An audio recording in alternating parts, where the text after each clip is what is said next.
Hello my dear students, welcome you all to my YouTube channel. My dear students, in the last video I did the questions up to 6 of exercise 5A topic ratio and proportion. So today I am going to do the remaining questions of exercise 5A based on the topic ratio and proportion. So question number 27, question number 7. Question number 7 says that what must be subtracted from each of 28, 53, 19 and 35 so that they are in proportion. So I hope you know that 4 quantities are said to be in proportion if the ratio of first to second is same as the ratio of third to fourth. So let us write let x must be subtracted, and you need to write it. Without writing let x must be subtracted, if you start doing the question and after getting the value of x, when you write answer you will lose 1 mark. Remember it. So let x must be subtracted.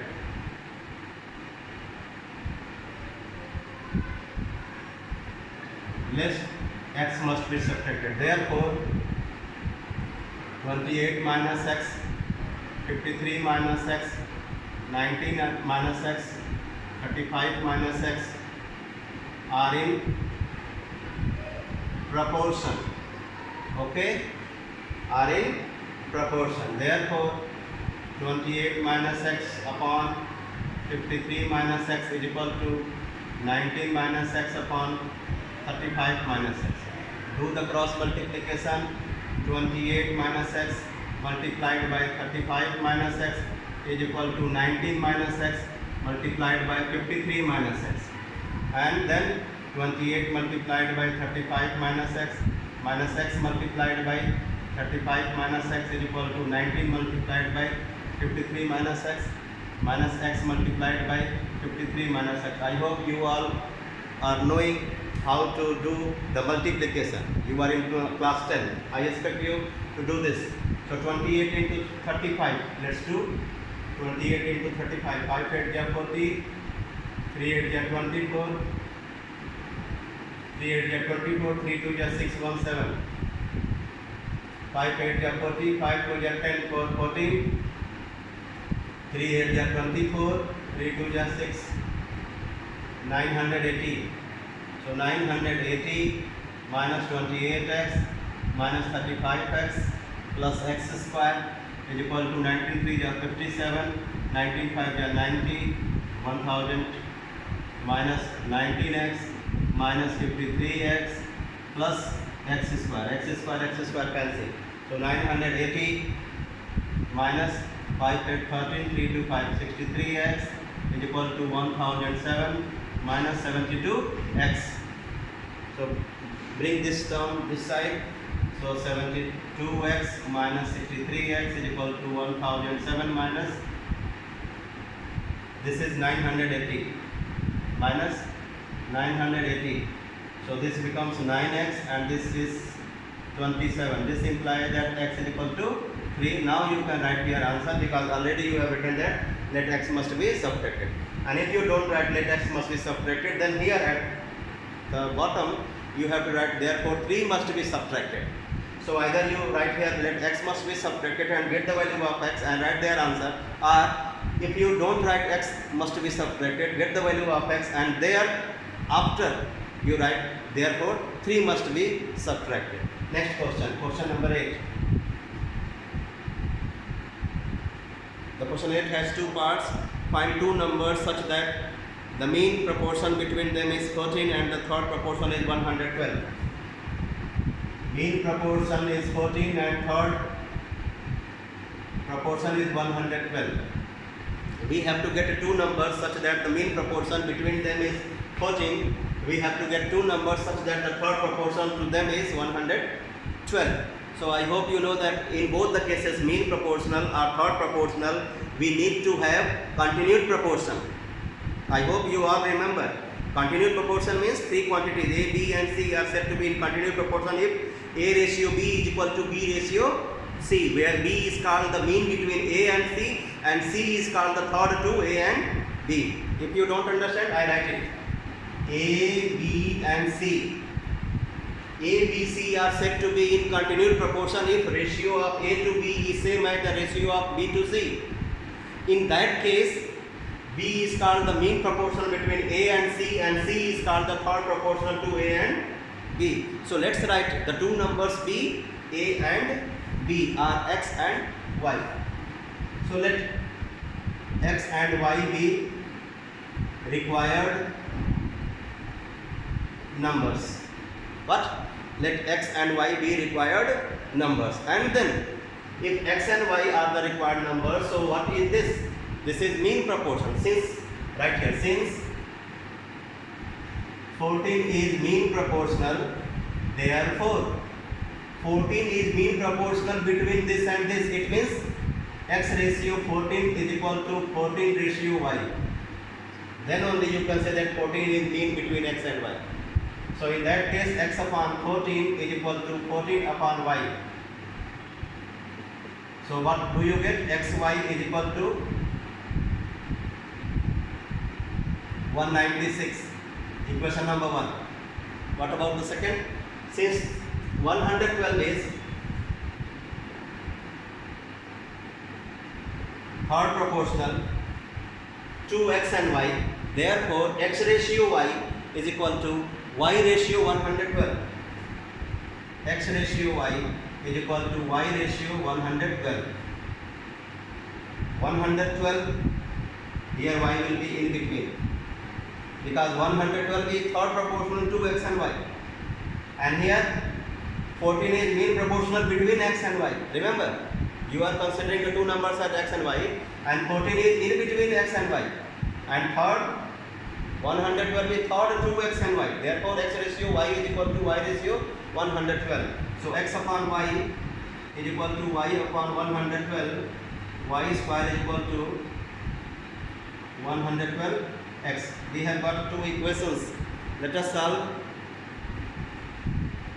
to get the values of X and Y, and these values of X and Y will be our two numbers. From 1, Y is equal to 196 by X. Therefore, from 2, put this value of Y here. 196 into 196 upon, this is Y square.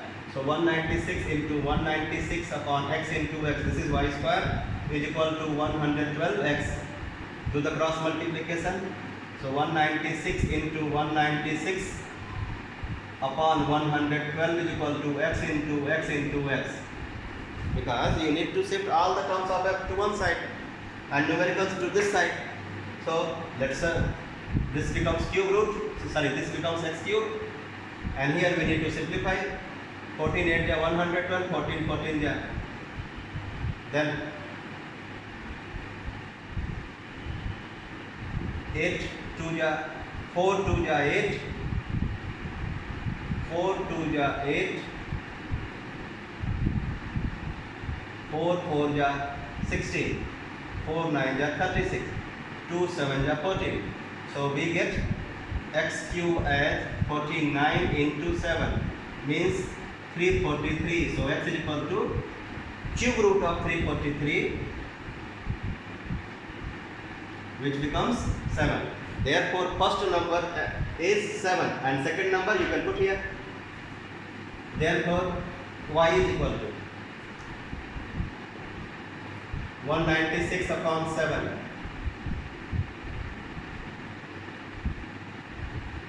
Therefore numbers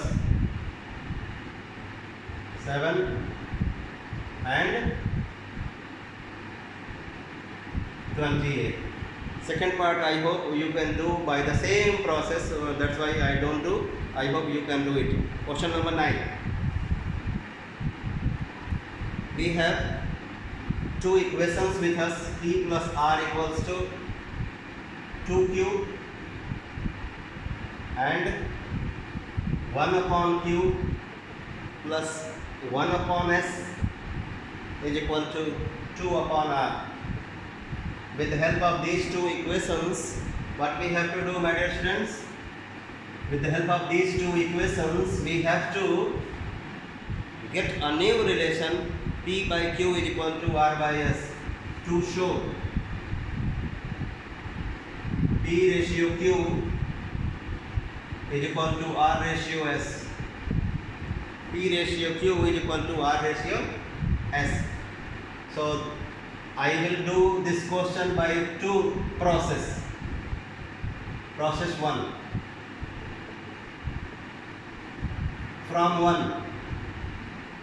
From equation 1, when I ask 2 is equal to, you should say, sir, P by Q plus R by Q. Am I right? To get Q, so to get the value of 2, to get 2 you need to shift this Q that side. It becomes P by Q upon R by Q.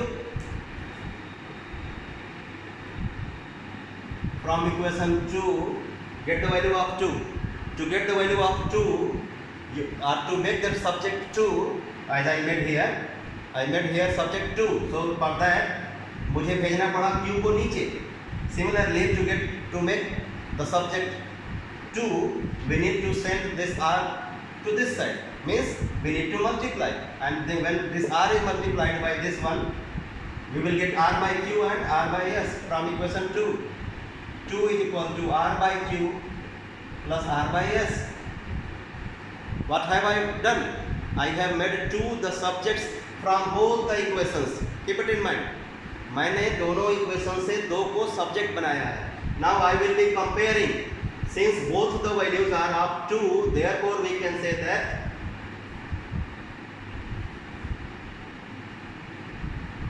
this implies that P by Q plus R by Q is equal to R by Q plus R by S. क्यों? Because ये भी 2 के बराबर, ये भी 2 के बराबर. If both are equal to 2, it means these values are same. So cancel out. You will get P by Q is equal to R by S, or P ratio Q is equal to R ratio S. Proof. Correct? This is method 1. Now I am going to do it by method 2.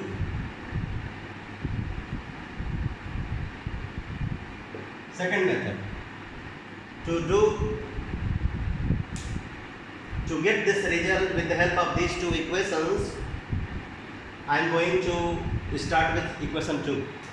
From 2, take LCM. QS. So S plus Q is equal to 2 by R. Do the cross multiplication.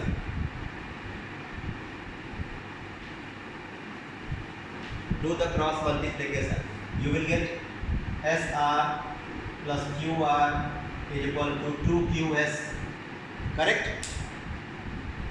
R multiplied by S plus Q. RS plus RQ is equal to 2QS. Now equation 1. What is equation 1? Equation 1 is 2Q is equal to P plus R. So at this place, put P plus R. Open the bracket. SR plus QR is equal to PS plus RS. Cancel out. SR. You will get QR is equal to PS. You see how many steps I have used. That is the shortest way to get the answer.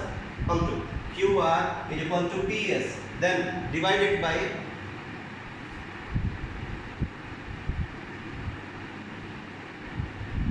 what we want? P by Q is equal to R by S. So here we want R by S. So bring this S to this side. So R by S is equal to P by Q. No, this is factor of this product. So when you want to bring this S this side, here it will be divisor. So R by S is equal to P by Q. So we can say that P ratio Q is equal to R ratio S. Proof. So you are free to use any of these 2 methods. So I hope the first one is easier than the second. Next question. Question number 10. What is this? if B is the mean proportional between A and C, B is mean proportion between A and C. So if B is mean proportion between A and C, therefore A ratio B is equal to B ratio C. Please see, B is in between A and C, means B square is equal to AC. Product of extremes is equal to product of, means when you use, you will get B square is equal to AC. Second, prove that A comma C to show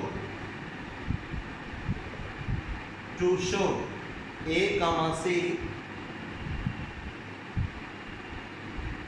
comma A square plus B square and B square plus C square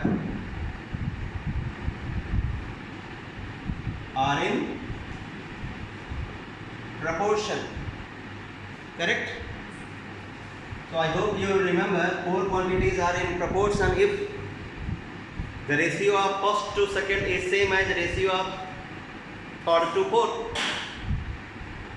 4 quantities are said to be in proportion if the ratio of first to second is same as third to fourth, and 3 quantities are said to be in continued proportion if the ratio of first to second is same as the ratio of second to third. So what shall we do? That is, A by C is equal to A square plus B square upon B square plus C square. This is our aim to prove RHS. I start with RHS. A square plus B square upon B square plus C square. The value of B square is AC. Put the value of B square as AC. Take A common. Take C common. Cancel A by C. So I started with right hand side and got left hand side. Therefore A comma C comma A square plus B square and B square plus C square are in proportion. Correct?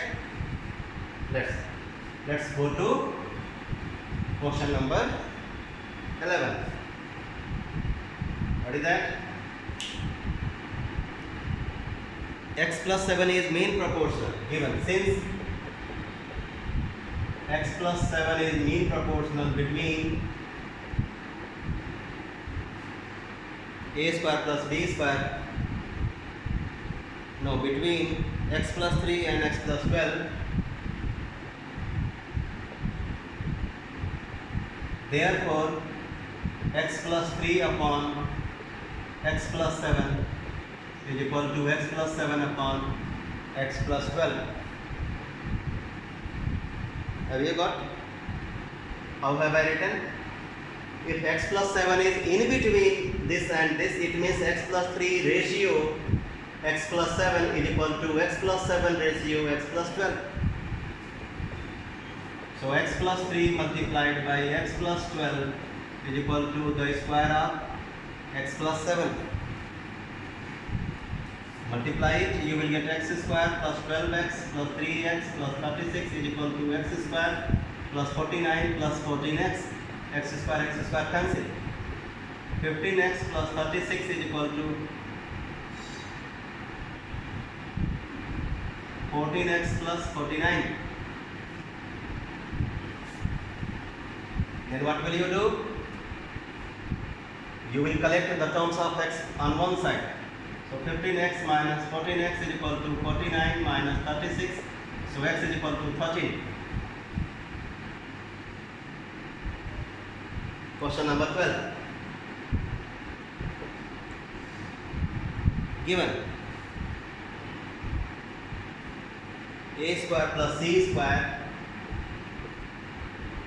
upon AB plus CD is equal to AB plus CD upon B square plus B square, to show A by B is equal to C by D. Since A square plus C square upon AB plus CD is equal to AB plus CD upon B square plus D square, therefore A square plus C square multiplied by B square plus D square is equal to square of AB plus CD. AB plus CD multiplied by AB plus CD becomes the square of AB plus CD. Now do the multiplication here, expand it, and this side expand it. So you will get A square B square plus A square D square plus C square B square plus C square D square is equal to A square B square plus C square D square plus 2AB CD. I hope you are in class 10. You are knowing that how to get the whole square of a binomial and how to get the product of the expressions, algebraic expressions. So after getting here product and they are expansion, we have got this one. Let us cancel out the terms if possible. A square plus D square, A square plus B square, A square B square, A square B square, C square D square, C square D square. So bring this side.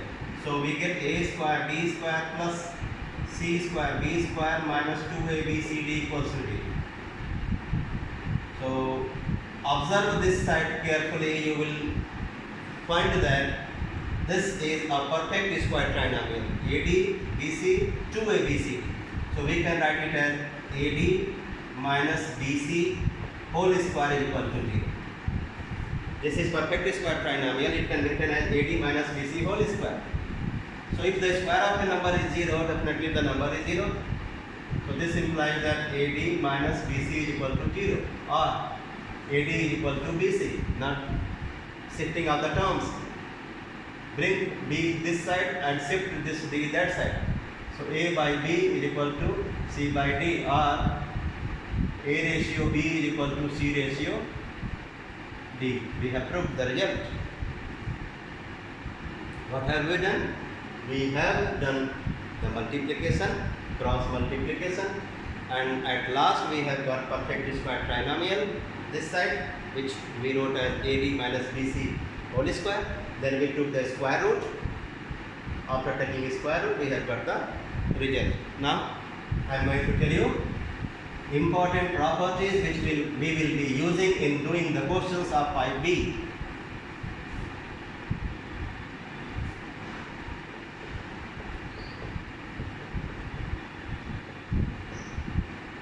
Some important results on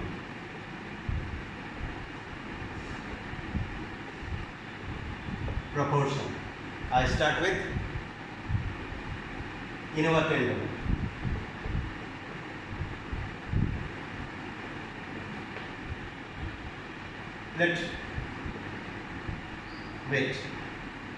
Let me do all the properties together. Let A by B is equal to C by D. That is A comma B comma C comma D are in proportion. I am saying that A ratio B is equal to C ratio D. So let A by B is equal to C by D. Then we can write B by A is equal to D by C. B by A is equal to D by C. The property by which we are doing this is called invertendo.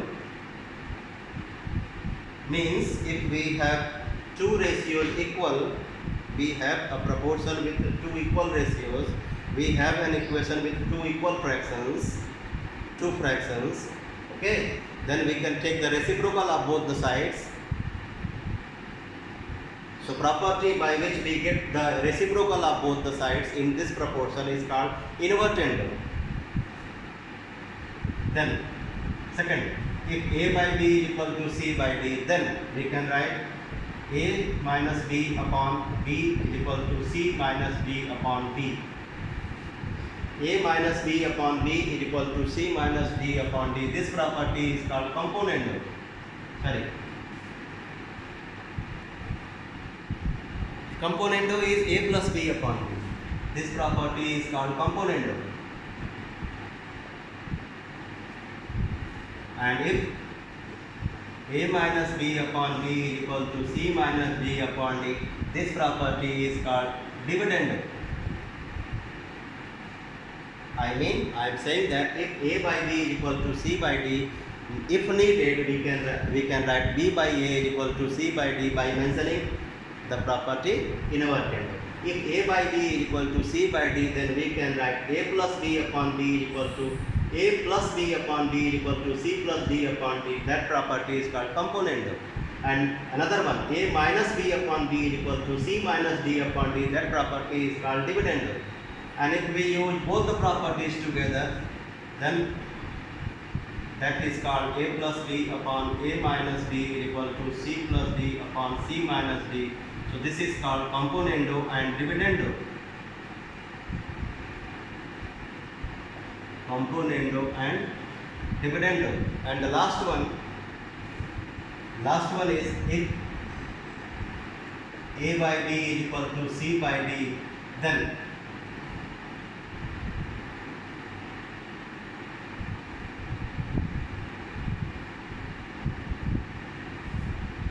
a upon a minus b is equal to c upon c minus d. This property is called convertendo.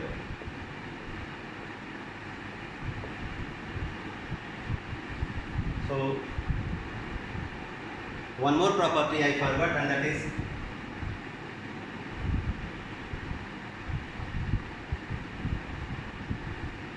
a by c is equal to b by d, means interchanging this denominator and numerator. We can interchange b by c. So this property is called alternando.